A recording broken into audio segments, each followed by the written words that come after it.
Boys 3I atlas नाव ऐकलंय? नक्की comet आहे, स्पेसशिप आहे, स्पेसक्राफ्ट आहे, अजून वेगळंच काहीतरी आहे.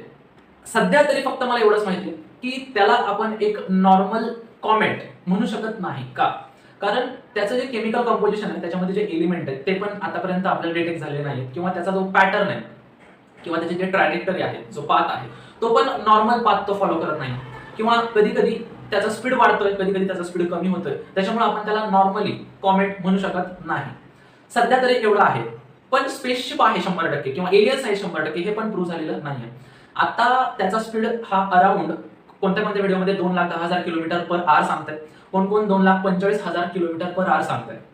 तर ही जी काही वस्तू आहे ती आपल्या सोलार सिस्टमची नाहीये, ती दुसऱ्या बाहेरच्या सोलार सिस्टम मधून आली आहे. आणि ही पहिलीच वेळ नाहीये, ऍक्च्युअली ही तिसरी वेळ आहे. याच्या पहिले पण 2019 मध्ये पण ओमुआमुआ नावाची एक ऑब्जेक्ट आली होती. तिचा पण स्पीड खूप होता, तिची पण अशी ट्रॅजेक्टरी चेंज होत होती.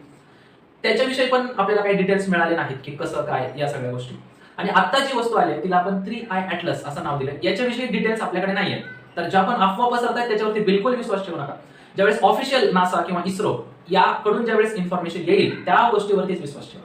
तर अशा ज्या काही गोष्टी आहेत किंवा अफवा आहेत, या अफवांवरती बिलकुल विश्वास ठेवू नका. आणि याविषयीचा अपडेट मी तुम्हाला आता 1 बाय 1 व्हिडिओमध्ये देतच राहणार आहे.